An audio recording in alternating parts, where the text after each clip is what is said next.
મહેશભાઈ ને તમે ત્યાં છેલ્લી છોપાઈ મૂકી મંગલાચરણની, એટલે એની પાછળ એવી છોપાઈ છે કે તામે સંશય ના કશું સંત સ્વરૂપે બ્રહ્મ કૈવલ નિકળ કર તવ સતે પંડન હે કર.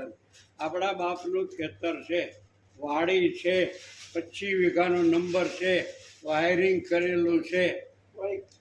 હા, વાયરિંગ કરેલું છે. એની અંદર કોઈ પણ જાતની નુકસાની આવે એમ નહીં. પણ આપણે કામ જ ન કરી અને આપણે બજારે પડ્યા રહી અને આપણે ના કરવાના વેચનો કરી તો એ ખેતરમાં પેદાય તેની આવવાની. હવે પેદાય આ આપણા ગ્રંથો છે, ખેતર જ છે. આની અંદર બધું લખ્યું છે. આમાં નયા કર્મી થવું તો લખ્યું છે, પણ આપણે કામ જ કરવું નથી, વાંચવા જ નથી, આપણે પાસે ટાઈમ જ નથી. આપણે બજારે ઓટલે સોટલે બેહવું છે, પણ આમાં બેહવું નથી. કે તામે સંશય ના કશું સંત સ્વરૂપે બ્રહ્મ કૈવલ્ય કળ કર્તવ સતે પણ નહે કર. ખેતર રેડી છે, વાડી ગળેલી, માથે મોટર મૂકેલી, પણ જાવું જ નથી. ત્યાં જાવું જ નથી, ઓટલે સોટલે બેહવું છે. ખેતીમાં કાંઈ કરવું, નજર રાખે ને તોય. એટલે આ ગ્રંથ રૂપી જે ખેતર છે, વાડી છે, એની અંદર આપણે કંઈક મહેનત કરીએ તો કંઈક પેદાશ થાય ને. કે પણ એ કે બાપાનું ખેતર છે, બાપાના ખેતરમાં કોઈ ગાળેલો છે.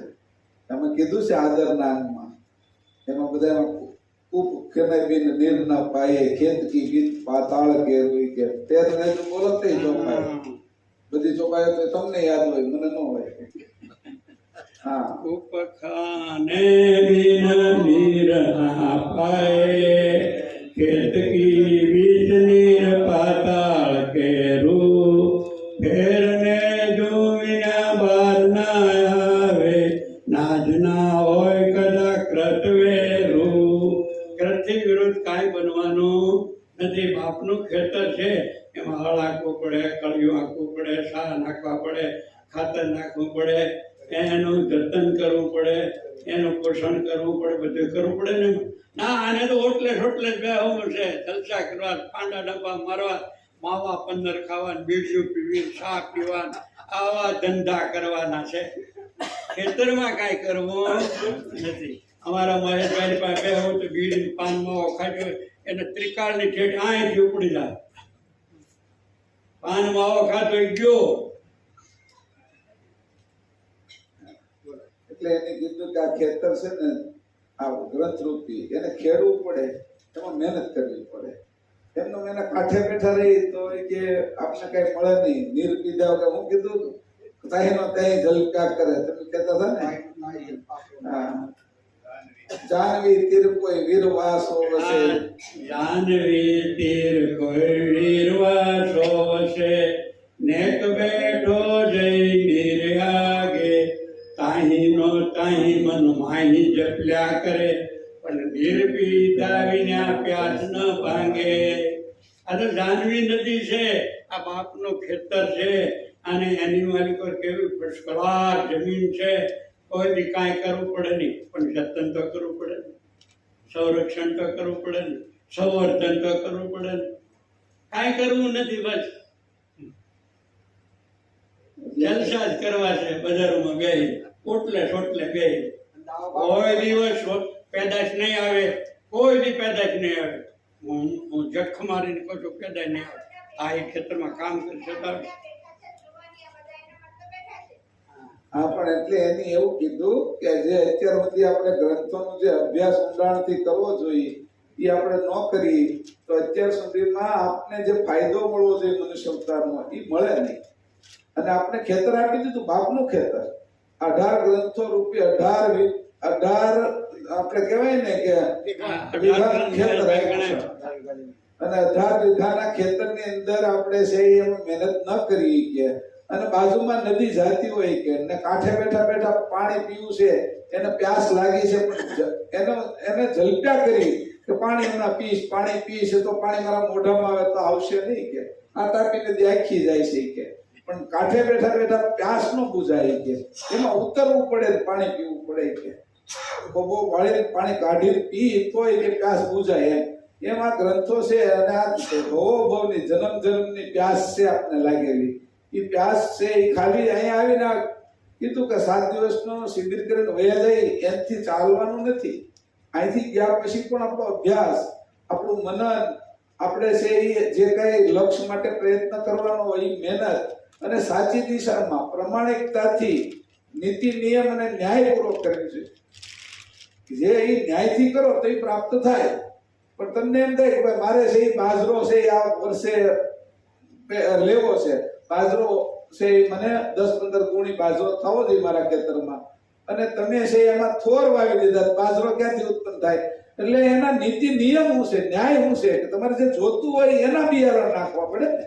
આપણે આમાં જોઈ છીએ હું, અને એનું છે એ જે જોઈ છે એવી આરત નાખશું, જે વસ્તુ જોઈ એવી આરત નાખશું તો એ પ્રાપ્ત થશે, નકર બેઠા રહેશું.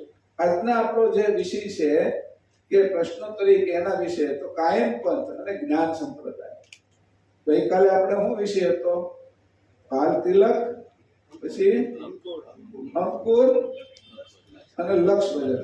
આજે છે કાયમ પંથ અને જ્ઞાન સંપ્રદાય. આ વિષયની અંદર આપણે બધાએ વાત કરવાની છે. જેને જે આવડે એ કાયમ પરમગુરુએ લખ્યું છે, પરમગુરુ લખ્યું અને હસતા લેવા માટે કે ભેખ ને ટેક વ્યવહારના વેશમાં લોહ ફાંસી તજી હેમ પહેરી. એને તમારે ઉકેલ કરવો પડશે, ઉકેલ મને આવડે પણ તમારે કરવો પડશે. આ ભેખ ને ટેક વ્યવહારના વેશમાં લોહ ફાંસી તજી હેમ પહેરી. જ્ઞાન જાય વિના ધ્યાન બીજું નહીં, ન્યા હોય કુટુંબિયા મેરી તેરી. ભેખ લિયા તો ક્યા ભયા, ભેખ લિયા તો ક્યા ભયા, ઉર રત લિયા ન અલેખ. છલેખ કુ છલે જય સંત કુ, કરતા કરત કે જ્ઞાન. અલેખ કી અવિગત ગતિ, પછી પરમ અવિલાન. મહેશભાઈ ખુલ્લા તો કરશે, હું ખુલ્લા તો ખડક થઈ જાય તો હવે ઘડીક મૂકી દો સ્પીકર, એટલે પછી હું નિરાતે ખુલાસો કરું. એટલે કીધું કે 2 પ્રકારની ફાંસી છે, કે 2 પ્રકારની આપણે હાથ કડી મારેલી છે, સંસાર અને સંન્યાસ. પણ તમે સંન્યાસની જો હાથ કડીની અંદર ફસાઈ જાવ કે તે હોનાની છે કે ઘરમાં તો આપણે કુટુંબ પરિવારની એકલી જ પંચાયત હોય, પણ જ્યારે તમે આ સંસારને છોડી અને સાધુ થાવ, અને સાધુ થવાનું જો તમે લક્ષ્ય ભટકી જાવ કે તો તમે પછી ત્યાં જઈને તે મંદિર ને આશ્રમ ને મારી તારીમાં રહે. જેના માટે મેં સંસાર છોડ્યો છે એ મારે કેવલ કરતા મારું સ્વરૂપ પ્રાપ્ત કરવું છે, એ ભૂલાઈ જાય, લક્ષ્ય ભૂલાઈ જાય તો એ કે ઓલી હોનાની તમને હાથ કડી જ પહેરાવી છે કે હોનાની હોય કે લોઢાની, મૂળ તો બંધાઈ જવાના શીખતી કે. એટલે આપણે બધાય બંધનથી છૂટવા માટે જે કાંઈ કરવાનું છે તો કે સંસારી કે સંન્યાસી બંને એ પ્રાપ્ત કરવાનો તો લક્ષ્ય વજન જ છે, પરમ ગુરુનું ચરણ જ પ્રાપ્ત કરવાનું છે અને પોતાના સ્વરૂપની જ ઝાંખી થવી જોઈએ. તો એના માટેની આ ચોપાઈ આપણે કીધી. મુદ્દો હવે એ છે કાયમ પંથ આપણે કોને કહીએ? એ ચોપાઈ એક બોલો. હવે નહીં, હવે ઘડી ખમજો પછી હું તમને કહીશ પાછો. હા, કાયમ પંથ કોને કહીએ આપણે? આમાંથી બધાને બોલવાનું, કહેવાનું કાયમ પંથ કોને કહેવાય? આ કાયમ પંથ અને જ્ઞાન સંપ્રદાય છે. આપણે જે અહીંયા મંદિરે આવી છીએ, ઉમરા, ડુંભાલ, સારસા, બાલકુબેર, અમરદાડમડી, આપણે જ્યાં જ્યાં મંદિરો હોય ને જઈએ એને કાયમ પંથ કહેવાય? એને કાયમ પંથ કહેવાય? અથવા આપણે કહીએ કે આ રીંગણા છે એની જાત વિશે મને ખબર છે કે હારા મારા રવૈયા થાય, આનું હારા મારો ઓળો અથવા ભડથું થાય, આ છે એની રીંગણ પૂરી હારી થાય ભજીયા કરીએ તો એ જે વિષય છે એને જાણવું ઈ જ્ઞાન કહેવાય. કે આ લાકડું સારું છે, સાગનું, શીશમનું, ઈ જાણવું ઈ જ્ઞાન કહેવાય. આ ધાતુની અંદર છે ચાંદી છે, સોનું છે, તાંબુ છે, લોખંડ છે, પિત્તળ છે, એ જાણવું જ્ઞાન કહેવાય? કે ફળની અંદર કઈ જાણી, ફૂલની અંદર કઈ જાણી, એ જ્ઞાન કહેવાય? તો એને કીધું કે જ્ઞાન સંપ્રદાય અને કાયમ પંથ આપણે કોને કહીશું? જેને કેવું હોય, જે બોલાય આપણે ઘરના સીધા. નાસિકાથી બ્રહ્મરુદ્ર સુધી આલે પ્રણવ એને કાંઈ પણ કહેવાય. હા, એની અહીંથી નાસિકાથી બહાર આગળ ચાલે એને કાયમ પંથ કહેવાય. એવી એક વાત કરી. હા, સ્પીકર આપો. બોલો બોલો. આમાંથી જોડાયેલું છે. અહીંયા બેહી નહીં બોલી શકો તમે. બાપજીએ એક ચોપાઈમાં કીધું છે, કાયમ પંથ હમારા કૈવલ કાદેદાર, સત કો હેરે આગવા આવો દેખો યાર.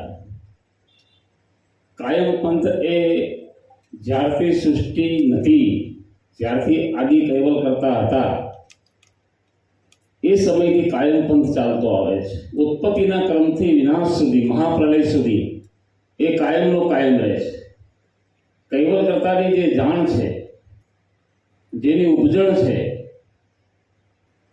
સૌથી આદ્ય શક્રતેનું સર્જન છે. સર્જન સાથે એમાં જગત ઉપર કે બ્રહ્માંડની અંદર એનું સ્વરાજ છે. સૃષ્ટિમાં કોઈ નહોતું, નિરંજન સહિત બ્રહ્મ પણ નહોતો, 3 ગુણ નહોતા, પ્રકૃતિમાં કાંઈ નહોતું, 5 તત્વ નહોતા. તે દિવસથી જે અનાદિ સમયથી એકલો જ કાયમ હતો, એ સમયથી ચાલતો આવતો જે પંથ છે, પંથનો અર્થ થાય છે રાહ, કે જેનો ઉત્પત્તિનો ક્રમ એ કાયમ સદાય કાળ ચાલતો આવે છે, કે જેનો વિનાશ ક્યારે નથી.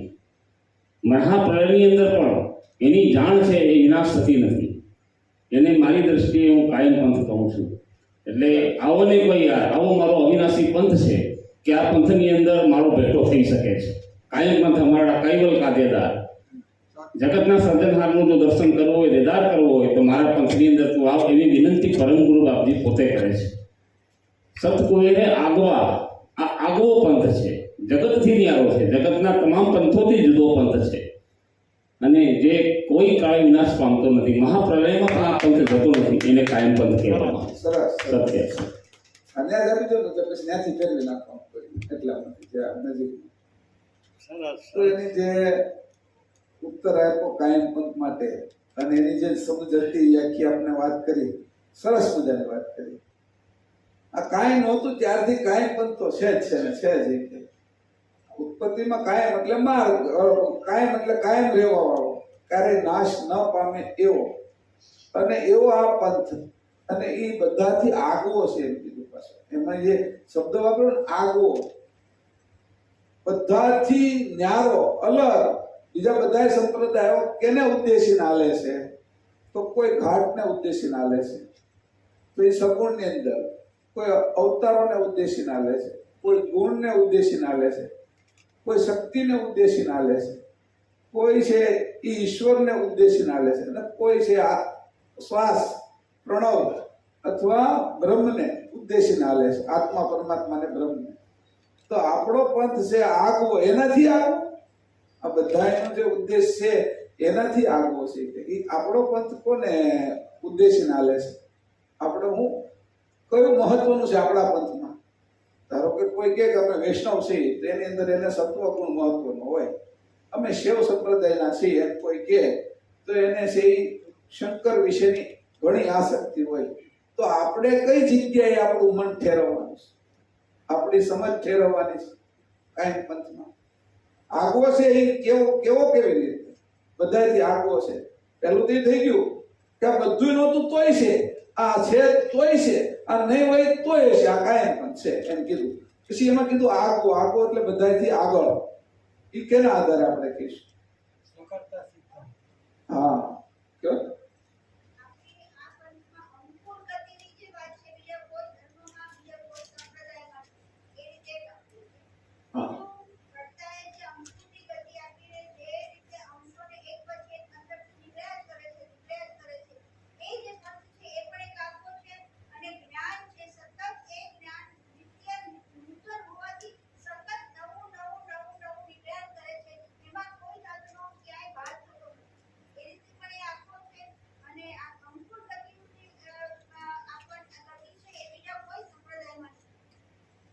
એટલે બધાની અંદર ઘાટ, બીજ, પ્રણવ એની ગતિ છે, અંકુરી ગતિ છે, એટલે આગવો છે. એક વાત અંકુરી ગતિ આગવા માટેનું એક આપણે આગળ આ કારણ છે કે આગવો અંકુરી ગતિ છે. બીજા હમણાં કોઈ બોલ્યું હતું પાછળથી સકર્તા સિદ્ધાંત છે, કારણ કે ઓલા બધા સગુણ અને અકર્તા છે, એટલે આગવો છે. આ બે મુદ્દા થઈ ગયા ખાસ, અંકુરી ગતિ અને સકર્તા સિદ્ધાંત.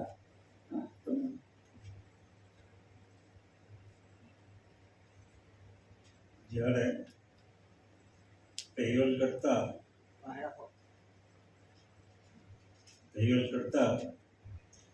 મહદ શૂન્ય શિક્ષણના મધ્યમાં પોતાના તખતની ઉપર મહદ સજાણ જાણ સ્વરૂપે બિરાજમાન હતા ત્યારે એક અદ્વૈત સ્વરૂપે પોતા ગયેલા હતા. બીજું કોઈ ત્યાં હતું એટલે કે સૃષ્ટિની કંઈ ભ્રમણ કરું તો રમણીય ખેલ કરું તો સારું, હું એક મસ્ત કેમ બેસી રહ્યો એમ. તો જ્યારે એને ભાવ જાગે ને સૃષ્ટિ ઉત્પન્ન કરવાનો, એ ભાવ જાગ્યો ત્યાં જ એક સ્ફુરણા થઈ એને, જેને આપણે ઉપજન પણ કહીએ છીએ, એને આપણે પરંપરાની ઉપજન પણ કહીએ છીએ. કૈવલ કરતાનું જે અંતર સ્વરૂપ જેને કહેવાય, બાપજીએ તો એક ચોપાઈ લખી, સાંઈ શ્રી રહે સદા, ડગમગે નહીં કડા, સંત તેનું રડા.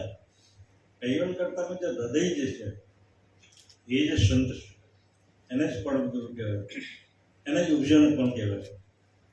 એટલે ઉપજન જ્યારે ઉપજે ત્યારે એની આજુબાજુ એક ભ્રમ, સોહમ ભ્રમ જે હતું, જેને અડોળ કહેવાય, અણરમ જેને કહેવાય, પ્રણવ દરિયો જેમ છે અણરમ જેને કહેવાય. એ અણરમ જ્યારે અડોળ હતો, દરિયામાં તો નાવિક ભાઈઓ જાય તો દૂરના દરિયામાં મધ્ય ભાગમાં જાઓ તો દરિયો તો શાંત થાય કે કોઈ મોજું ઉત્પન્ન થતું નથી. ત્યાં મોજું હંમેશા કિનારા પાસે જ આવે. અને એ રીતે સોહમ રૂપી જે દરિયો એ અણરમ છે, શાંત થતો એમ. દ્રષ્ટાને માં એક સમજાવવાની રીત છે કે ભાઈ જ્યારે એક તળાવ હોય, તળાવ અને તળાવની મધ્ય ભાગે જ્યારે કાંકરો કે પથ્થર નાખવામાં આવે તો એનું જે વલય જે થાય છે, ચડે બાજુ કુંડાળું જે નીકળે છે એનું, એ આખા તળાવની અંદર ફેલાઈ જાય ને, કોઈ ખૂણ બાકી રહેતું નથી. એટલે કૈવલ કરતા પોતાના ભાવ સંયુક્ત પ્રકાશ બ્રહ્મ વૃત્તિ જ્યારે સોહમ પ્રણવ પણ પડી, સોહમ બ્રહ્મ પણ પડી, પણ પોતાના અંતર્વૃત્તિના ભાવ સંયુક્ત પડી ગયા. અને એ રીતે જે પ્રણવ જે એનું વલય થયું, જે સોહંગ પ્રણવ જેને કીધું બાપજી, સોહંગ નિધિ બ્રહ્મ પણ કહ્યું. અને સોહંગ નિધિ બ્રહ્મ છે ને, સોહંગ પ્રણવ, એ સોહંગ પ્રણવ જ મને એમ લાગે છે એ કાયમ પણ છે. જગતનું જીવન જ એ છે, અને એમાંથી અસંખ્ય યુગ નીકળ્યા જ કરે છે, એનો પ્રવાહ કરી અટકતો નથી. અને એ સોહમરૂપી જે પ્રણવ જે છે, દરેક ઘાટમાં જીવન છે. એ જીવન ન હોય તો આપણે કોઈ જીવી શકીએ ને. અને એ રીતે બેને વાત કે અંકુરની અંદર પણ એ ગતિ અંદર બક્ષિસ કરે છે. એ અંકુર પણ એક અંકુર માટે બીજું અંકુર, ત્રીજું અંકુર એમ નીકળ્યા જ કરે છે. અને એ રીતે મારું એવું માનવું છે કે આને કાયમ પણ કહેવું જોઈએ, અને એ જ કાયમ પણ જેવું મારું તો માનવું છે. જે અહીંયા પહેલી વાત કરી કે નાકની આપણું જે તેરું છે ત્યાંથી લઈને બ્રહ્મરંધ સુધી જે પ્રણવ ચાલે છે એ કાયમ પણ છે. એ વાત કર્યા પછી અહીંયા વાત એવી નીકળી કાયમ પંથ વિશે એની કીધું કે જ્યારથી આ કાંઈ નહોતું નથી છે અને નહીં રહે ત્યારથી કાયમ પંથ છે. અને આગવો છે, એનાથી આગવાથી પછી આપણે આગળ ગયા. એટલે પૂછ્યું તો ત્યાંથી એક વિષય એવો નીકળ્યો કે અંકુરી ગતિ જે હંમેશા ચાલે છે એ કાયમ પણ છે. આ બધાની વાત કરું છું. પાછળ કીધું સકર્તા સિદ્ધાંત છે આપણો. અને અહીંયા કહેવામાં આવ્યું કે સોહંગની જે લહેરી ઉઠી છે એ કાયમ પણ છે. જો આ બધી વાતો આપણે બધા એટલે કરીએ છીએ કે બધાની જાણ આમાં કઈ કઈ રીતે જોડાયેલી છે. આપણે 5-6 લોકો બોલ્યા, એ 5-6 લોકોનો અર્થ શું છે હજી આગવા ઉપર આપણે જવું છે તો કે આગવો જ્યાંથી પકડાણો છે કે આગવો છે તો સકર્તા સિદ્ધાંત આ બધા ત્યાં આગળ છે, કારણ કે એનાથી ઉપર કઈ નથી. જે બનાવનાર છે એની જ વાત છે, એટલે એ ગતિ છે. એ જે ગતિ છે એ સકર્તા સિદ્ધાંત છે. આ સોહમ પ્રદેશ છે કે જ્યાં આપણે ધ્યાન કરવાથી એ જે માર્ગ છે 12 આંગણનો 12 આંગણનો માર્ગ, એ આપણા ઘાટ વિશે પણ એને કાયમ પંથે એટલે કીધું કે ત્યાં અંકુરો ઉત્પન્ન થાય છે. અને એને કીધું અંકુરી ગતિ, જે અંકુર વિશેની જે વાત છે એ બીજે ક્યાંય નથી. ઈ આ સંપ્રદાય આપણે આ કાયમ પંથની અંદર એ વાત છે કે અંકુરની વાત છે, અને જેમ છે એમ વાત છે. અંકુર વિશે અદભુત વાત નથી.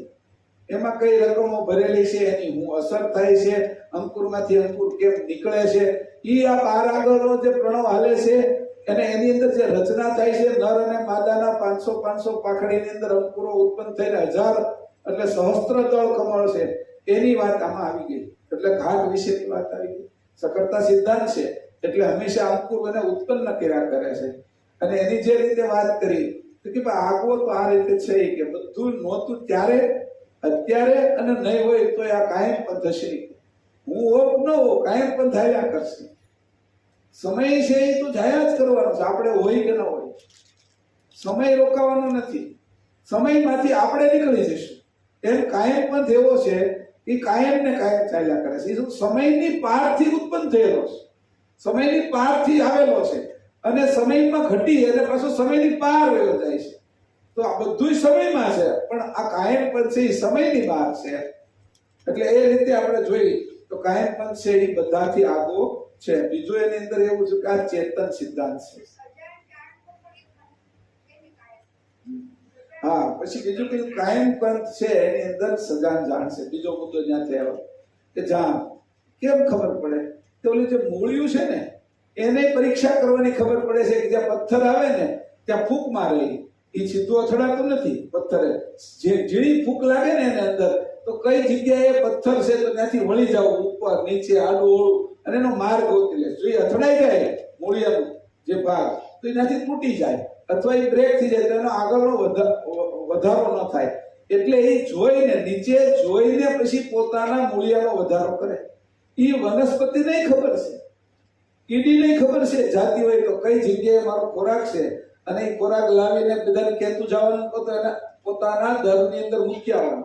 પછી જ્યારે વરસાદનું વાતાવરણ બંધાઈ જાય એને પહેલા ખબર પડી જાય અને ઉકેરો કરી અને એનો જે ખોરાક હોય જે જગ્યાએ પાણી ન આવે એવી જગ્યા હોય ત્યાં આ બધી જાણ આપે છે કોણ?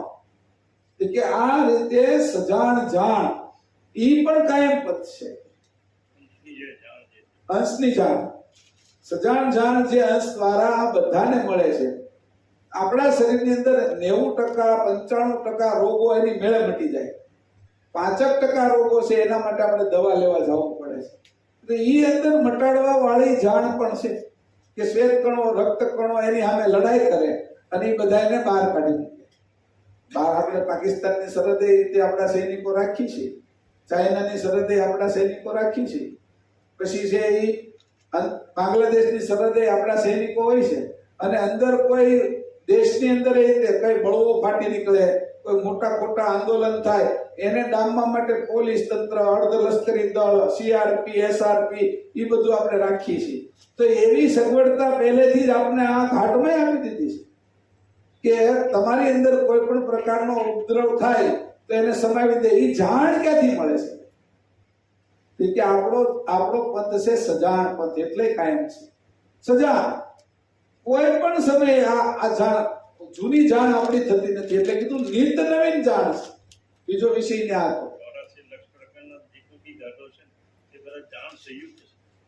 84 લક્ષ પ્રકારના જે ઘાટો છે એમાં જો જાણ ન આપે તેનું મૃત્યુ થઈ જાય. જાણ સહિતના ઘાટો છે. કરોળિયાની કેટલી હોશિયારી હોય છે કે ભાઈ મારે જે ખોરાક લેવો છે તો એને જાણ કોણ બક્ષિસ કરે છે કે જેટલી જાણ છે આખામાં જેટલું જ્ઞાન છે એ બધું જ્ઞાન જેમાં ભેગું થાય એ સમુલાસનું જ્ઞાન, બધું ભેગું થયેલું જ્ઞાન એ જ આપણો જ્ઞાન સંપ્રદાય કાયમ પણ છે. તો બધાની જાણ હોય, એમાં કીડીની હોય, પેલો કરોળિયો લટકે છે એની હોય, ઢેઢ ગરોડીની હોય, પછી વાંદા છે એ ગટરમાં જતા હોય તો એની હોય, ઉંદરડાની હોય.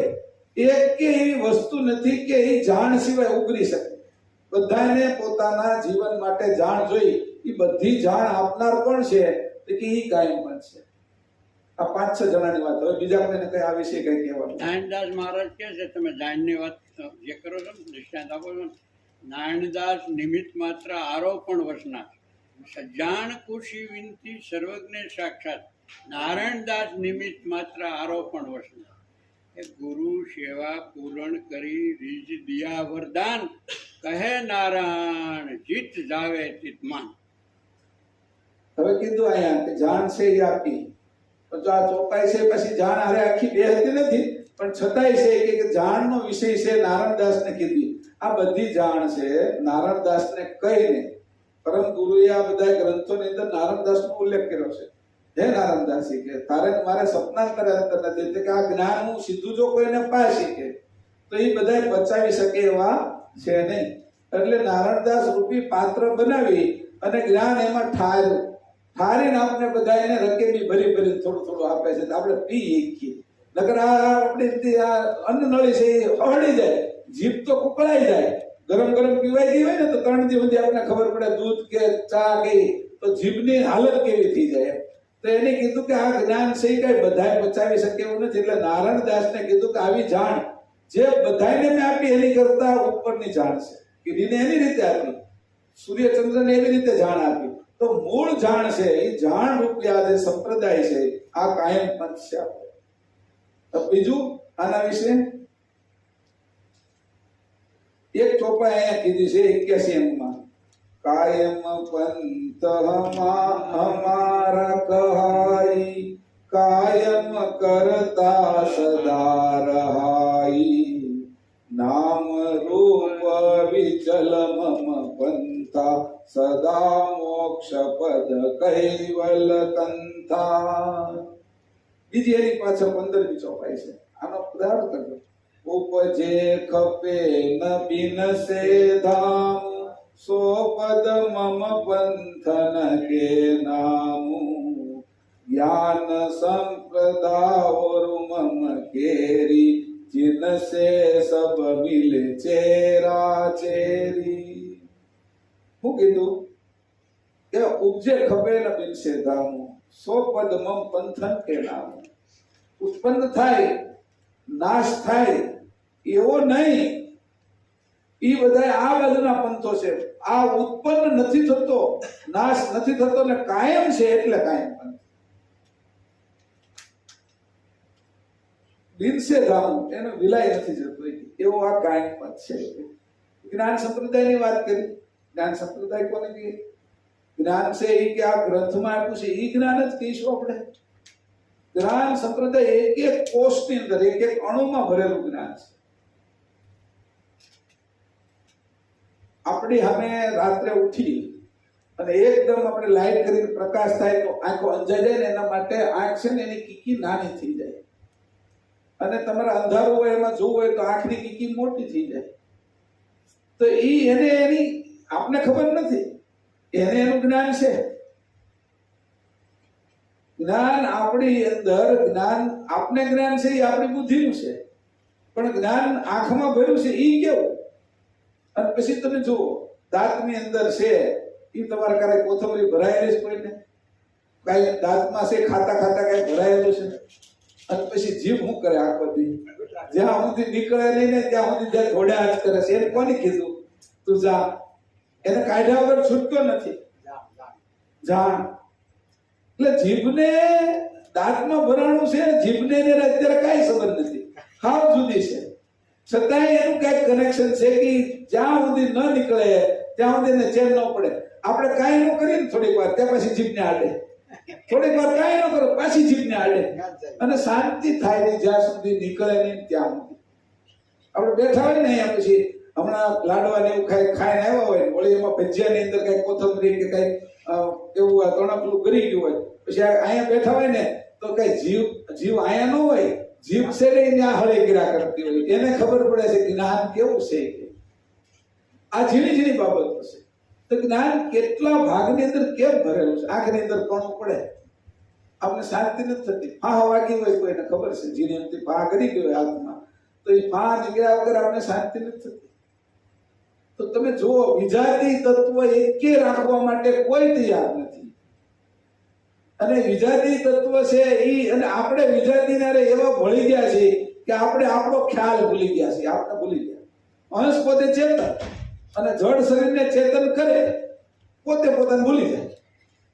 આ તો જો આ જડને ચેતન કરે, દેડકામાં જાય, દેડકાને ચેતન કરે અંશ, પછી પોતાને ભૂલી જાય, દેડકો થઈ જાય. હાથીમાં જાય અંશ, હાથીને ચેતન કરે અને પોતાને ભૂલી જાય. કે આવું કેમ થાય છે? સમગ્ર જાણ એની અંદર આપણે ઉતારી દીધી. એટલે સર્વાંગી આપણે થઈ ગયા કે હું હવે એમ કહું છું કે હું જ આ છું. આમાં બેઠા છે એમ કોઈ ન કે હું અંશ છું. એ તો વાંચ્યું એટલે કઈ, બાકી નામ જ બોલ્યું. આ વાંચ્યું છે ને તમે એટલા દિવસથી આમ હું કે મગજમારી મહેશભાઈ કરો છો એટલે અમે કહી કે ના કેટલાય સત્સંગમાં ગયા છે, સંતોએ કીધું, ગ્રંથ વાંચે એટલે કહી. બાકી કહી તો એ જ કે હું મહેશ છું, હું જીવણભાઈ છું, ઠાકરસિંહભાઈ છું, વાસુદેવભાઈ છું, હું જસવંતભાઈ છું, હું રમેશભાઈ છું, જે કઈ નામ આવે આપણે એ જ કહીએ છીએ. કેમ? કેવા એક થઈ ગયા છે. રાજાભાઈમાં રાજા થઈ બેઠા છે. જો આ બધા તમે રૂપ જુઓ તો રૂપની હારે આપણું સંયોગ, એટલે કે કીધું કે આ જેમાં જાય ને એના રૂપ થઈ જાય છે, પણ છતાંય જાણ ઓલો આપવાની મુકતો નથી. એ જે સજાણ જાણ આવે છે, અલ્પ ને વિશેષ જાણ જે આપે છે એ કાંઈ પણ છે. અહીં જ્ઞાન સંપ્રદાય છે. આ વિષય થોડો મને લાગ્યું હું કહું, આપણે બધાને કહેવાનું, હું શીખું છું. નહીં, શીખવાડવા નથી થયો. પહેલા નક્કી કર્યું હતું કે હા હું જે અત્યારે લખીશ ને જે કાંઈ કરીશ ને એમાં હું પહેલા શીખીશ. એ તમને અહીં મારે કહેવાનું તો 2-5 વાર તો વાંચવું પડે ને. આ વાંચું નહીં તો હું ઢ જેવો હું લાગુ તમારી સામે. શીખવાડવા કે તમે મહેશભાઈ આવ્યા છો, મને તમને કઈ ખબર પડતી નથી કે.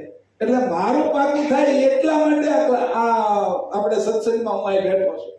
તમારું પાકું થાય ને હારું નહીં. તમે કે તમે તો સ્વાર્થી છો, પણ મારું પાકું થવામાં તમારું પાકું થઈ જાય ભેગા ભેગી તો વાંધો શું છે? હે, મારી 2 ગાય હોય, 5 ગાય હોય, એમાં તમે તમારી 2 ભેંસ મૂકી જાઓ, ગાય મૂકી જાઓ, તો હારવાર ચરાવી નાખો તો એ હોતી કે ભૂખી તો રહેવાની નથી. ચરાવવા જાવ આટલો બધો વરસાદ થયો છે, આટલા મોટા ખેતરો છે, ચરણ છે, ગૌચરણ છે, આપણે મોટા મોટા પહાડો છે, એની અંદર ઘણું ઉગેલું છે. તો આ તો જ્ઞાન સંપ્રદાય છે, એમાં તો ક્યાં પાર છે જ્ઞાનનો. બીજું હવે પછી અહીં કીધું છે તબ બાધે પંથન કી પરજા જ્ઞાન સંપ્રદા જબી હમ બરજા અચળ સદા સોઈ જ્ઞાન રહાવે કોટિ કલ્પ જબ જુગ વીત જાવે. હું રહેશે અચળ? ચલિત નથી થતું એવું કે આપણે વેદ તો જ્ઞાન તો રહેશે. હવે જ્ઞાન શું રહે છે કે વાહેની પેઢી મૂકી દીધી છે, આપણે છોડી છે. એને ખબર છે કે અમારા બાપા હતા. અહીંયા જેટલા બેઠા છે એની 1000મી પેઢી હશે કે નહીં? 1000મી ને 4-5 ના, 1000મી પેઢી હશે કે નહીં? કેમ હોય? એ કે વાહે આ રહેશે કે મળતું નથી, કે કલ્પો વયા જાય તો એ કે મારી 1000મી પેઢી છે હજી, અને આપણી આગળ 1000મી પેઢી હશે કે નહીં? તો એ હશે. કારણ કે 2-3 છોકરા હોય એમાં કોઈને લગ્ન ન કર્યા, કોઈ સાધુ થઈ ગયા, એ વાત અલગ છે. તો દીકરી હશે તો દીકરીની પેઢી તો રહેવાની જ ને આપણી. તો એને કીધું જુઓ ખરા આપણે ન હોય ને તો એક જ્ઞાન તો અચળ જ રહેવાનું છે, ગતિ તો અચળ જ રહેવાની છે, ગતિ મટવાની નથી. હવે એને કીધું પહેલો જે પુરુષાર્થ પૃથ્વી ઉપર પુરુષ અને સ્ત્રી ઉત્પન્ન થયા છે એનો આપણે એને સંબંધ હશે કે નહીં? પહેલો, કારણ કે પહેલો ન હોય તો આપણે ક્યાં હોય? જોવો તો ખરા, એને ભલે 1,00,000 વર્ષ થયા હોય, કરોડ થયા હોય, અરબ વર્ષ થયા હોય, પણ છતાંય પહેલા હારે આપણો સંબંધ છે. આપણે અત્યારે અહીં બધા બેઠા છીએ ને તો એક જગ્યાએ આપણે બધા ભેગા જઈશું. જોજો કે 2 અબજ વર્ષ પહેલા તો પૃથ્વી ઉપર પહેલા જે મનુષ્ય બન્યા ત્યાં તો આપણે બધા એના અંકુર વિશે તો હમણાં મૂકેલા જ હતા. એને નક્કી કર્યું હતું કે આ 1,88,85,520 નંબર નીકળશે. આજનો આનંદ મેળો છે હો, તો મજા આવી છે તમને. આપણો નંબર પડેલો હતો બોલો એની અંદર. એ પહેલામાં આપણો નંબર લખેલો જ હતો. તો વિચાર તો કરો. આ આખું એને કીધું કે જો તો અચળ સદા સોઈ જ્ઞાન રહાવે, કોટી કલ્પ જબ જુગ વીત જાવે. કેવી વાત કરી કે આ મારો પંથ કેવો છે કે તબ બાઢે પંથન કી પ્રજા વધતી જાય છે, ઉત્પન્ન થતી જાય છે કે જ્ઞાન સંપ્રદા જબી હમ બરજા. હવે પહેલા જે ઉત્પન્ન થાય છે ને તો જંગલમાં ઉત્પન્ન થાય છે. આ લોકો ઘણી વાર કે વાંદરામાંથી આપણે થયા છીએ, તો આપણા બાપ દાદા તો કઈ ડાળીથી કઈ ડાળી ઉપર આટા મારતા છે આપણે ખબર નથી. વાંદરામાંથી જાય એમ કે છે, જો આપણે માનતા નથી. તો એ વાંદરામાંથી થયા હોય એને સમજ નથી ને આજે આપણે છે એ પ્લેનમાં આટા મારીએ છીએ. એ વાંદરા એને ડાળીથી ડાળી, આપણે છે અહીંથી વિદેશ જાય છે, વળી પાસે એ જ પ્રજા અહીંથી ચંદ્ર સુધી પહોંચે છે. હવે એ જે ડાળી આ ડાળીથી ઓલી ડાળી સુધી જવામાં એને શ્રમ પડતો હોય તો આ જંગલમાંથી બીજા જંગલમાં જવું હોય તો એ જઈ ન શકતા હોય. તે આપણે તો જ્ઞાન ઉત્તરોત્તર વધતું ગયું. એ ગુફાની અંદર રહેતા હોય, એ ડાળી ઉપર રહેતા હોય. આપણે છે આ હોહો માળના મકાનો બનાવી નાખ્યા. વળી એમ કે ભાઈ પહેલા એવું કહેતા ગામ ફરે, ગાડું ફરે પણ ગામ નો ફરે એમ. હવે તો 2000 માણસોની ટ્રેન આખી ફરે. ગામની અંદર 400 માણસો રહેતા હતા, આખું ગામ અત્યારે ફરતું થઈ ગયું. લ્યો, એક ટ્રેનની અંદર 2000 માણસો ફરી શકે એવી વ્યવસ્થા થઈ ગઈ. વળી પાછું અંદર ખાવાનું આવે, પીવાનું આવે, અંદર બાથરૂમ, સંડાસ, નાવા ધોવાનું, બેડ એવું હતી શરૂ કરી દીધું. બીજા દેશમાં તો આવી બધી ટ્રેનો છે. તો કે ગામ ગાડું ફરે, ગામ નો ફરે, એ બધી કહેવતો કાઢી નાખી. જુઓ તો ખરા જ્ઞાન સંપ્રદાય તો જુઓ કે આ ઉત્તરોત્તર ગતિ કરતો જાય છે, સમૃદ્ધ થતો જાય છે, જ્ઞાનની અંદર એ વિશેષ પ્રાપ્ત કરતો જાય છે. તો કે આવો જ્ઞાન સંપ્રદાય છે કે પણ અચળ સદા સોઈ જ્ઞાન રહાવે છે. અચળ છે, આ નિરંતર હાલ્યા કરે છે આ જ્ઞાન. હવે આપણે અત્યારે છે એ આપણે મોબાઈલ ની બધું લઈને આટા મારીએ છીએ, પણ કાલે એવું થશે કોઈ મોબાઈલ ની અંદર કે આપણે એમ કીધું કે લાડવા બનાવ્યા છે ને કે આપણે છે એ આપણા ભક્ત છે એ સૌરાષ્ટ્રમાં રહેશે અને એને આપવા છે, તો એવો ફોન આવશે કે અહીંથી લાડવો નાખો ન્યાય ખાતો હશે. કારણ કે નક્કી છે ને આ બધું કઈ વિજ્ઞાન આગળ વધશે. પેલા આપણને ખબર હતી કે આપણે છે અહીંથી બોલશું ને 1000 ગાવ આગળ સાંભળી શકાશે, પછી જોઈ શકાશે. હા, આ ફેક્ટ છે. તો કીધું પેલા આપણે ટપાલ દેવા જવી પડતી. કે ટપાલ છે એ અમે સૌરાષ્ટ્રમાં જે લોકો હીરા ઘસવા માટે આવેલા ને એ 60 આજુબાજુ આવે તો એ ત્યાંથી ટપાલ લખે, ત્રીજા દિવસે અહીંયા પહોંચે. અહીંથી પછી એનો જવાબ લો કે એ ત્યાં ભલે મોકલી હોય તો 6થા 7મા દિવસે એને જવાબ મળે. હવે એ આમ કરે ને ત્યાં ઓલે જવાબ મળી જાય. સૌરાષ્ટ્રની ક્યાં કરો છો, આખી દુનિયામાં મળી જાય. અરે મહેશભાઈ, વર્ષોમાં તો કોઈક માસ્તર પાસે જવું પડે. હા, કે આવડતું નહોતું તે તો વાંચતા એટલે ગામમાં એક જણ ભણેલા હોય, બે જણ ભણેલા હોય એટલે વાંચવા માટે જાય. હવે આજે છે એ આ સ્થિતિ થઈ ગઈ. એ શખપલ્લા બ કરે એવો. એટલે આખી ભાષા નો હોતી હોય એની અંદર આપણે વચાવા જવું પડે. જ્યાંથી જ્ઞાન ક્યાં સુધી પહોંચે. તો કે આવું જ્ઞાન ઉત્તરોત્તર વધતું જાય છે. હા હા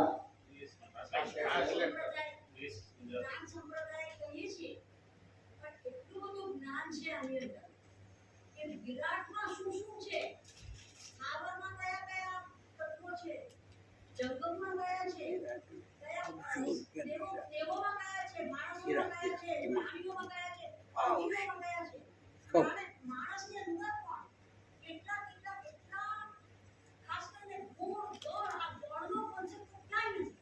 બરાબર. ક્રિયા ક્યારે થાય? ગુણ ને ગણ ભેગા થાય તો ક્રિયા થાય. હા, નકર ક્રિયા ન થાય.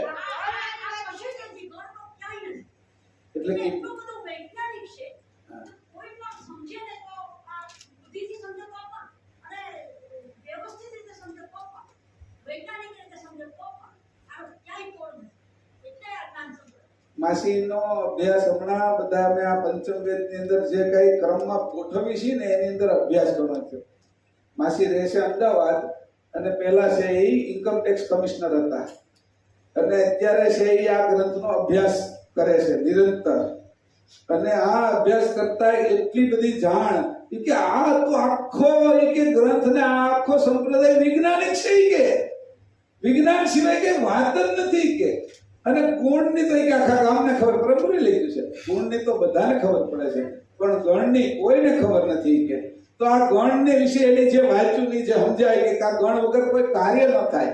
ગુણ અને ગણ બંનેનો સંયોગ ઈ જે કર્યો છે એ કે આ સંપ્રદાય એટલે આ છે જ્ઞાન સંપ્રદાય છે. જે અભ્યાસની વાત છે, માસીના અભ્યાસની વાત છે, બધા સાથે રહે. ન મળે એવું નથી. એક પ્રશ્નનો જવાબ ન એટલે કીધું આમ કે આમ પરમ ગુરુએ કરોડો પ્રશ્ન પૂછે છે ને કોઈ તાકા ઉત્તર ગ્રંથન ને હોય.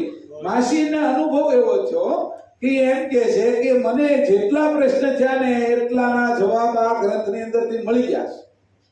અને એવો એક પણ પ્રશ્ન આખા સંસારમાં નહીં હોય કે એનો જવાબ આમાં ન હોય. પછી દેવના શરીરો કેમ બન્યા છે, વિરાટ શરીર કેમ બન્યું છે, કીડી, મનુષ્ય, પશુ, પક્ષી, સ્થાવર જાતિ, એના અંદર કયા કયા તત્વો છે, કઈ રીતે પાછા ચાલે છે, બન્યા તો છે, ચાલે છે અને નાશ કેમ થાય છે, ત્યાં સુધીનું જ્ઞાન ઈ જે ભર્યું છે ઈ જ્ઞાન સંપ્રદાય. કઈ નાડીમાં ચાલવું, કઈ નાડીમાં બોલવું, તર્ક ક્યાં કરવો, કવિતા ક્યારે લખવી, સાહિત્ય ક્યારે લખવું, યુદ્ધ ક્યારે કરવું, કોને મારવો, આ જ્ઞાન દુનિયાના કોઈ સંપ્રદાયમાં નથી. છોકરી જન્મે એક એક ઘરની અંદર ચાર દીકરી જન્મે, છોકરો ક્યારે કેવી કઈ નાડીમાં જન્મે એ જ્ઞાન આ જ્ઞાન સંપ્રદાયમાં છે. ગર્ભગોષ્ઠી ક્યારે યુદ્ધ કરવું, ક્યારે તર્ક કરવો, ક્યારે ભોજન લેવું, ક્યારે પાણી પીવું, ક્યારે ગમન કરવું, વાહન ક્યારે ચલાવવું, આ ગતિ પર અકસ્માત થાય. સૂક્ષ્મ નાડીમાં જાઓ તો અકસ્માત થાય, એ પાછો વળતો જ નથી. એવું અહીંયા મહામણી ગ્રંથમાં સાફ પૂરે છે. મહામણીમાં છેલ્લે લખ્યું એટલે ને, અનુપ્રોધા લખ્યું. આ જ્ઞાન દુનિયાના કોઈ પણ સંપ્રદાયમાં નથી. એટલે જગત એમ સમજે છે ને આપણને એમ પણ પ્રશ્ન પૂછે છે કે તમારો તો 250 વર્ષનો છે, આવું પણ આપણને કહે છે ઘણીવાર.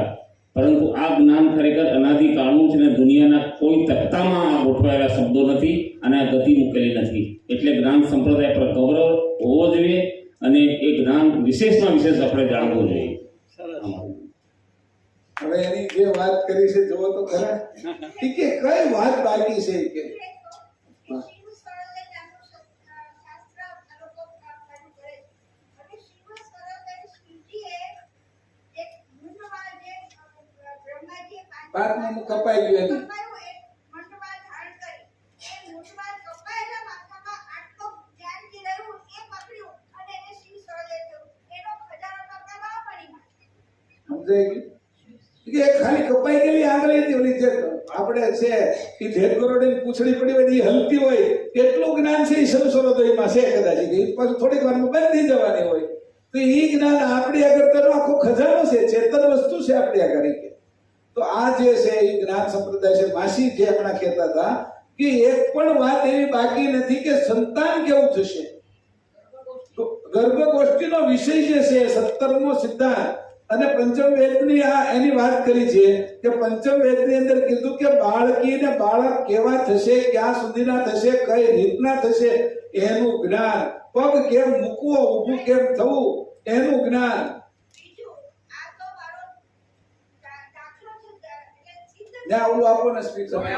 હા, કારણ કે સંભળાય તો ખરું.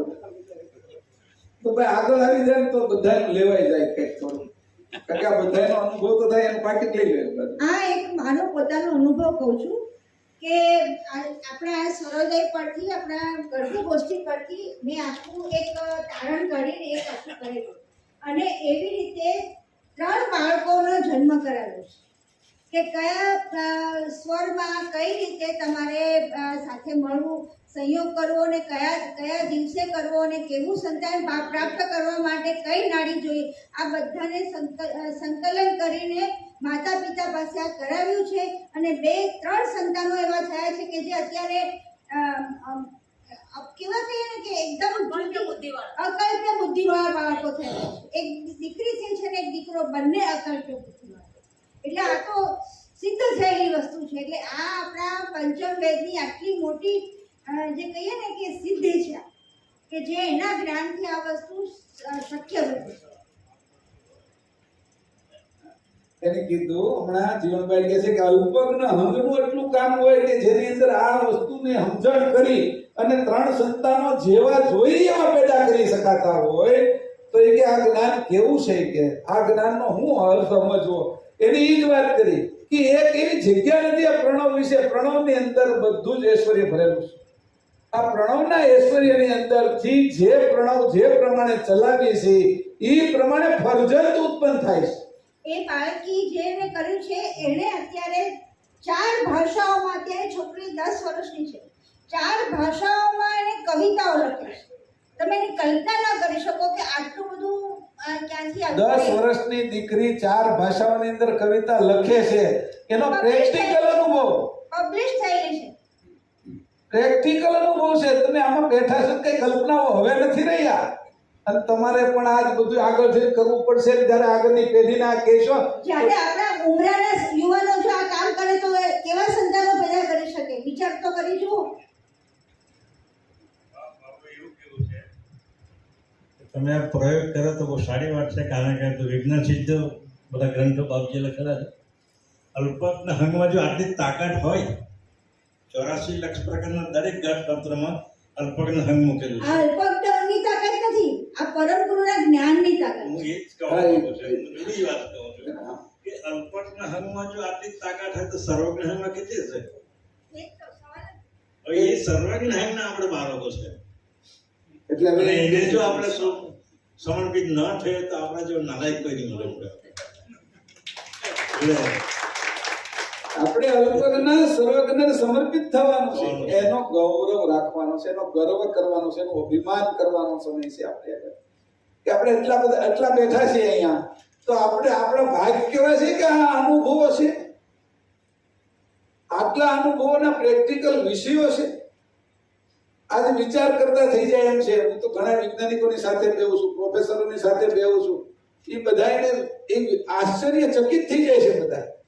ઓહો કે આ વાતની અમને ખબર નથી, કે અમે તો પશુની જેમ જીવી છીએ એમ મોટી લાગે છે. આપણે જો આ આપણું પંચમવેદને ઇંગ્લિશમાં ટ્રાન્સલેશન કરીએ ને તો આ આખું વૈજ્ઞાનિકો ઉઠાવીને એમના નામે ચલાવી દે, એટલી તાકાત આમાં છે. આપણે છે અત્યારે આપણે એનો પ્રયોગ પણ શરૂ કરી દીધો છે. અને આપણે જે લલિતભાઈ અત્યારે જે આયોજન કરતા હતા, તમે જે બધાએ ઓનલાઈન રજીસ્ટ્રેશન કરાવ્યું છે, એ લલિતભાઈ અત્યારે પીએચડી આના ઉપર જ કરી રહ્યા છે. એ પીએચડી થઈ જશે એટલે આ છે એનું હિન્દીમાં તો થઈ ગયું, પણ હિન્દીની અંદર આ પંચમવેદ ઉપર પીએચડી થઈને આખા દેશમાં થઈ જશે, અને ઇંગ્લિશની અંદર પણ આખી દુનિયામાં જશે. હવે આ પંચમવેદ છે આપણે પહેલા શરૂઆતના છીએ, આપણે બધા પાયામાં છીએ. હજી પરમ ગુરુ આવ્યા ને 250 વર્ષ કઈ બહુ લાંબા ન થયા કહેવાય. આ પૃથ્વી પાણીમાંથી બહાર આવી કલ્પ જે અત્યારે ચાલુ કલ્પ છે, શ્વેતવરાહ કલ્પ, એના 1,97,29,49,126 વર્ષ આવે છે. એમાં 250 વર્ષ જ થયા છે. પરંતુ હજી સમય જતા જતા આ જ્ઞાન કેટલું વિસ્તાર પામશે. આ વિષયને લઈને આપણે દ્રઢ રીતે આ જ્ઞાનને આગળ કેમ વધારીએ? ચક્રપતિ કરવાનું છે.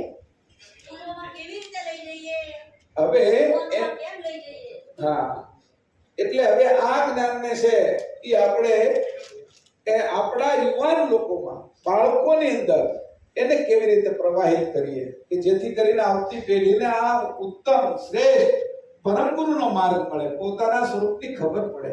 બાકી જે સંતાનો ઉત્પન્ન કર્યા એને તો એને અંધકારમાં નાખ્યા. સંતાનો ઉત્પન્ન કરીને એને ઉજાસમાં લાવવા જોઈએ. એ ઉજાસ નથી કોઈની આગળ, એ આપણી આગળ ઉજાસ છે. આપણે નવી પેઢીને આ બધું આપી શકીએ છીએ. આ નવી પેઢીને આપવા માટે આપણે ભલે ભેગા થયા, પણ નક્કી યાદ રાખજો કે મારી નવી પેઢીને મારે આ જ્ઞાનમાં લઈ જવી છે. મારે અમુક સ્કૂલોની અંદર, તમે આમાં તો ઘણા શિક્ષકો છો, એની અંદર 8મા 9મા 10મા ધોરણની અંદર ભણે છે એવા બાળકોને આગળ આ બધી વાત કરવી છે. હું ઘણી સ્કૂલોમાં જાઉં છું, એને તત્વની વાત કરું છું. 5 તત્વોના શરીર કેવી રીતે બને છે આ પ્રેક્ટિકલ કરાવી કે આ કોબાવાળો આકાશ છે, આ વાયુ ઘસાણો, એ ઘસાતા જે ગરમી ઉત્પન્ન થઈ અગ્નિ થયો, પછી એની જે ભેજ છોડ્યો એ જળ હતું, અને આ જે ગોળી વળી એ ભૂમિ છે. આ 5 તત્વ હાથમાં છે. સ્ત્રી અને પુરુષ બે જ્યારે ભેગા થાય છે, યોની અને લિંગની અંદર આકાશ તત્વ છે, અને એ જે ઘસારણ કરે છે સંભોગ સમયે એ વાયુ તત્વનું ઘસારણ થાય, એમાં અગ્નિ ઉત્પન્ન થાય છે. એ ગરમી અગ્નિને ઠારવા માટે જે વિત આવે છે વીર્ય રૂપે, એ એની અંદર પડે છે અને એ જામી જાય છે. એના આપણા શરીર છે. 5 તત્વ કેવી રીતે કામ કરે છે, એની અંદરથી 10 ઇન્દ્રિય કેમ બને છે, 25 પ્રકૃતિ એને કેમ ચલાવે છે? વિજ્ઞાન છે. આનો ગર્વ હોવો જોઈએ, આનું અભિમાન હોવું જોઈએ. અને આ કીધું માએ કે ભાઈ આવા બધા જ જો અમુક શહેરમાં ગામોની અંદર એવા બહેનો થઈ જાય કે બહેનોને સમજાવે, યુવાન દીકરીઓને સમજાવે, નાની ઉંમર હોય 14-15 વર્ષની ત્યારથી એને જ્ઞાન આપે, તો આવતી પેઢી આ દુનિયાની અંદર દેવો કરતા ઉત્તમ મનુષ્ય ઉત્પન્ન થાય એવી શક્તિ છે. અને અત્યારે આપણે ભણી ગયેલું જુઓ તો ખરા, માણસની અંદર હોય જ નથી, માણસને જ્ઞાન જ નથી, કેવી કેવી રીતે જીવન જીવે છે એની કરતા ઉત્તમ અને શ્રેષ્ઠ જીવન. સંશોધન બહુ થયા, પણ પ્રમાણિકતા, નીતિ નિયમ, ન્યાય, જે કાંઈ એના અંદર ગુણ જોઈ છે એ ગુણનો ક્ષય થતો જાય છે. તો કે એવું આ કીધું કે આપણા જ્ઞાનની અંદર આ શક્તિ છે કે આખી પૃથ્વીને આપણે છે દેવોથી ભરી દઈએ. આપણે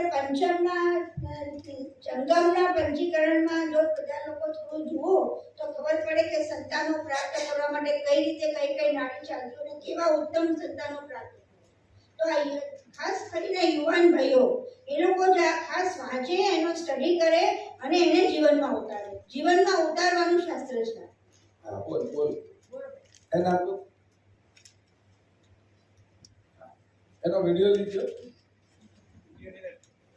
હા, વાત સાયન્સની ચાલે છે. મેં સાયન્સ બેકગ્રાઉન્ડ એન્જિનિયરિંગ કરું છું, એટલે મારે જાણવું એ છે કે વિજ્ઞાનની દ્રષ્ટિએ સર્જનહાર કોણ? It's a form of particle, it's a form of energy, what's super consciousness, supreme consciousness, not super, supreme consciousness. બરાબર, ચૈતન્ય સુપર કોન્સ. ને જે તમે વાત કરો છો હમણાં એ બધી એના વિષયમાં જ થોડા દિવસ પહેલા જ મેં એક વિડીયો જોયેલો હતો કે વિજ્ઞાન અને આધ્યાત્મ બંને જુદા જુદા વિષયો પર કામ કરે છે, બંનેનો રસ્તો જ જુદો છે. તો એ બંનેને એક કરવું એ યોગ્ય છે કે અયોગ્ય છે? અહીંયા છે એક તો બીજે ક્યાં શક્ય નથી, કારણ કે આ લોકો વિજ્ઞાન મેટર એન્ડ એનર્જી પર જાય છે, આપણે મેટર એનર્જી થી ઉપર કોન્શિયસનેસમાં જઈએ છીએ. હું એમ જ કહું છું કે વિજ્ઞાન મન અને બુદ્ધિ આ બે અંતસ્કરણમાં જ રમે છે. એ પર્યાપ્ત 3 અંતસ્કરણ છે, તો તેમાં વિજ્ઞાન જતું નથી.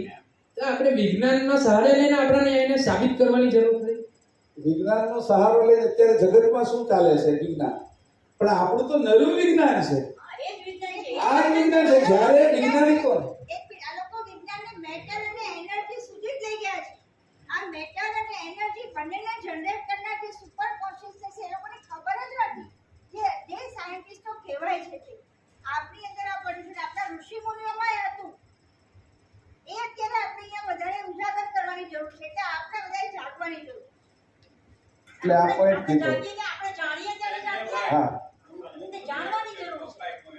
તમારે કહેવાતા અને મેં અભ્યાસ એ નથી એટલો બધો. લો એને લઈ લો, જ્ઞાનનો કહું લઈ લો. અને આ કહું આ પરમગુરુના ગ્રંથ છે. એટલે અહીંયા હવે સમય પૂરો થવા આવ્યો છે. મારે ક્યાં રાખવું કોઈ આમાંથી તમારે બીજા કોઈને કઈ બોલવું છે, કઈ કહેવું છે તમારે પાછળ કોઈ વિષય? કારણ કે આમાં તમે બોલતા થશો ને એમ જાગૃતિ વધવાની છે, ઇન્વોલ્વ થાય છે ને ત્યારે ખબર પડે છે કે આવું બધું. જો આ અમને હું ગ્રંથ જ વાંચ્યા કર્યો હોત તો આ માયા જે છે પ્રયોગ કર્યો છે 3 દીકરા સંતાનો ઉપર, આપણે ખબર કેમ પડે? અને નવી પેઢી આ રીતે કરી શકે ખબર કેમ પડે? જસવંતભાઈએ જેમ કીધું કે આ જે સ્વરની અંદર એટલી તાકાત છે એ ખબર કેમ પડે? તો જ્ઞાન સંપ્રદાય અને કાયમ પંથના વિષય લઈને અંદર આપણે કેટલા ઉતરી છીએ એ વિષયો આપણે મૂક્યા. હવે આપણે ખબર પડી કે આ જે વિષય છે એના માટે આપણે કેટલું ઝઝમવું જોઈએ. જે શૂરવીર હોય એ દેશ માટે મરી જતા હોય, તો આ સંપ્રદાય છે એના માટે મારે શું કરવું જોઈએ? મૃત્યુ આવે એ તો સામાન્ય વસ્તુ છે, એ કઈ બહુ મોટી વસ્તુ નથી. મારે તો એવું કઈ કરવું છે કે જીવીને ઉત્તમ કામ કરવું છે. મારે એવું જીવવું છે કે આ બધી જે નવી પ્રજા છે, નવા સંતાનો છે, એને આ જ્ઞાનની અંદર લાવવા છે. સંપ્રદાયને નથી વધારવો, જ્ઞાનને વધારવું છે, જેના કારણે આ સૃષ્ટિ સારી થાય.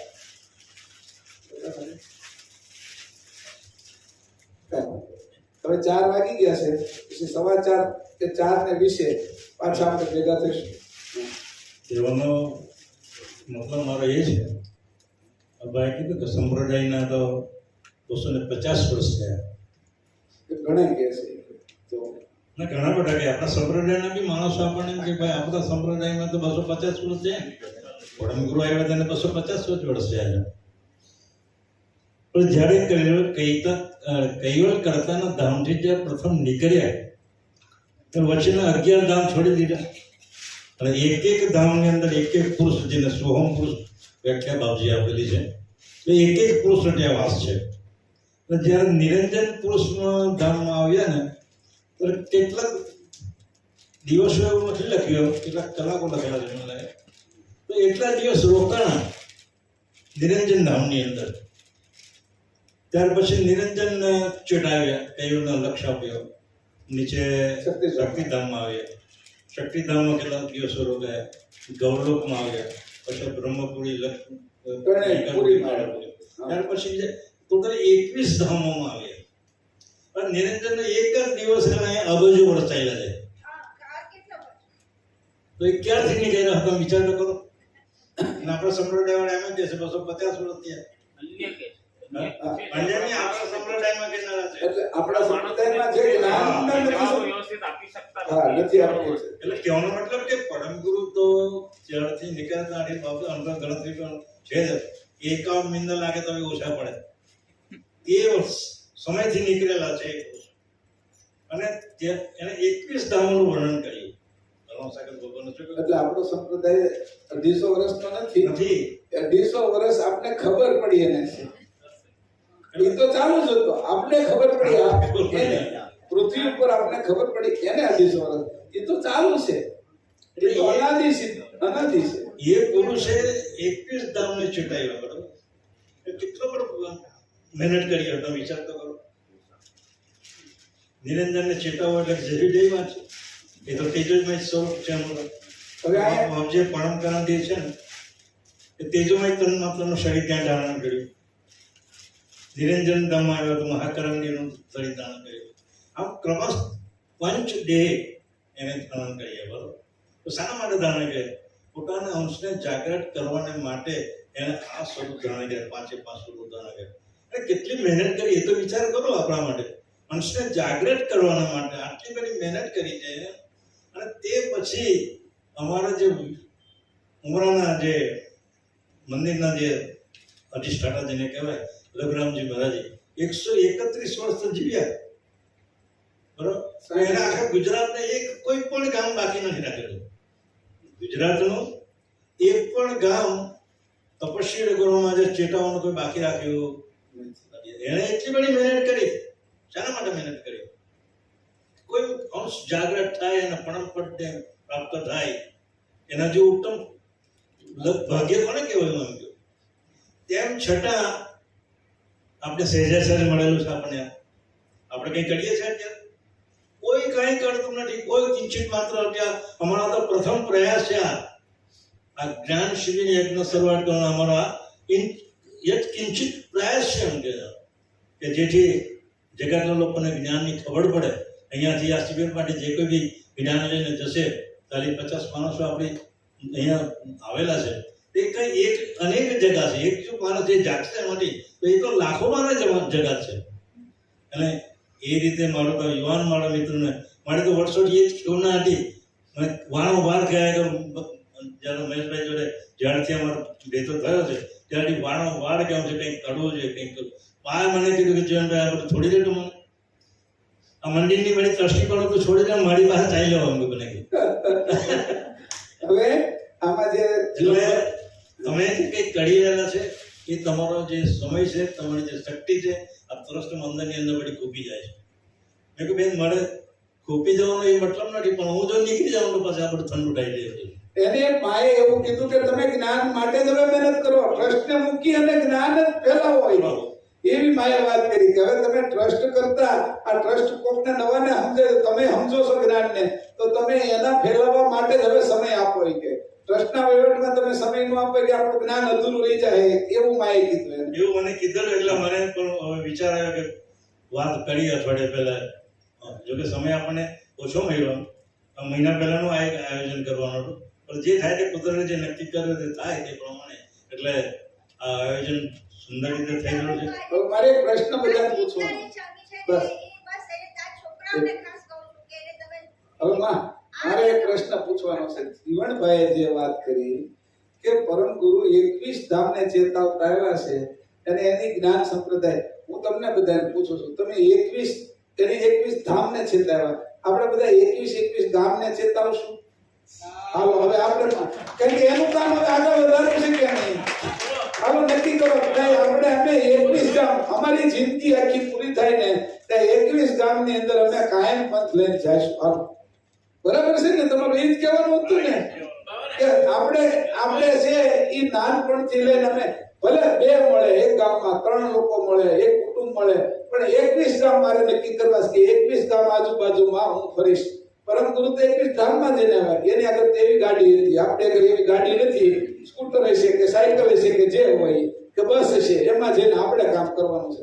તો અહીંયા આ સંપ્રદાય આટલો મહત્વનો છે અને એટલો કિંમતી છે, એટલો વૈજ્ઞાનિક છે ને આપણા સ્વરૂપનું જ્ઞાન છે. એ પરમ ગુરુ જો દેવા આવ્યા તો આપણી ફરજ શું થાય? હવે 21 ગામ નથી કહેતો, 21 કુટુંબ સુધી જાશો. હાથ ઊંચો કરો, હાથ. મારો પ્રશ્ન છે કે અમે 21 કુટુંબોને તો અમે જે વાત કરશું અને ગણવા છે, હાથ સરખો ઉભો રાખો. 1 2 3 4 5 6 7 8 9 10 11 12 13 14 15 16 17 18 19 20 21 22 23 24 27 28 29 અહીંયા કોણ હતા? 29. આ બાજુ કોઈ છે કે નહીં? હા બસ આવું કીધું. હવે આ રીતે મેં કીધું એટલે આ બાજુ 20 જણા આ છે એ 29 જણા, એટલે હું 50 જણા એવા છે કે 21 કુટુંબ ને 50 ગુણ્યા 21 કરી નાખ્યો એટલે એટલા કુટુંબ તો આપણે છે એ કેવલ જ્ઞાન અને કાયમપંથી વાત તો કરતા રહીશું ને. આ પરિણામ લઈ જાવ. આ મારી એની જે વાત કરી ને એને હું આગળ ધપાવું છું કે હવે તમે કેટલું ઊંડું ઉતારશો. ઓલા તો અહીંયા સુધી લઈ આવ્યા પરમ ગુરુ નહીં એમ કે છે કે આ મારો પહેલો પ્રયાસ છે, તો હવે આ પહેલો રહેવા દિવસ કે હવે શરૂ રાખવા કયો તો મને બધા. જીવનમાં એક વિનંતી કરું, રાતના જ્યારે ગામ આવે ને ત્યારે વસ્તુ ઉઠાવું. બરાબર? એટલે આટલું આપણે અહીંયા અત્યારે ઊભા થઈ ને ત્યારે નક્કી કરી નાખજો 21 ઘર એનું લિસ્ટ બનાવી નાખજો. આજથી પણ એમાં આ જીવનભાઈ તો બાદ થઈ ગયા. જીવનભાઈ તો આ બધાને ક્યાંય મંદિરોમાં, આશ્રમમાં સાધુ વચન કોઈ કીટ આપે છે, આ બધાને આપી અને આટલા 4-5 દી આદિ આ તો બાદ થઈ ગયા. એટલે એની કીધું કે આ બધું આપીને આપણું અહીંથી બધું કરે, આ બધું હવે વ્યર્થ ન જવું જોઈએ, એનો અર્થ થવો જોઈએ. આ પરિણામ દેખાય છે. બરાબર? આટલું કીધું. આજે હવે બોલાવો છે. તમને જે કીટ જે આપવામાં આવેલી છે ને તમારે સાથે જ લઈ જવાની છે, મંદિરે પાછી આપવાની નથી. શહેરનો તો સર કે આ અંશ ક્યાંથી આવ્યો અને ક્યાં અને જ્યાંથી આવ્યો ત્યાં પહોંચે એ જ જ્ઞાન સંપ્રદાય અને કાયમપંથ છે.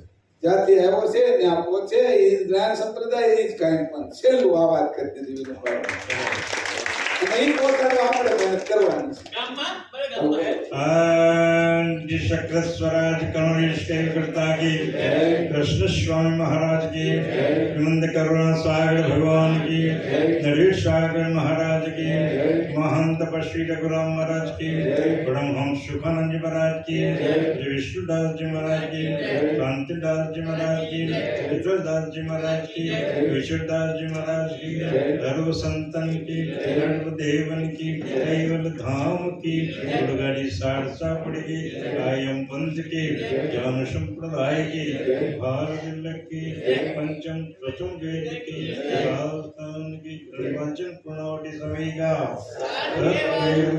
है।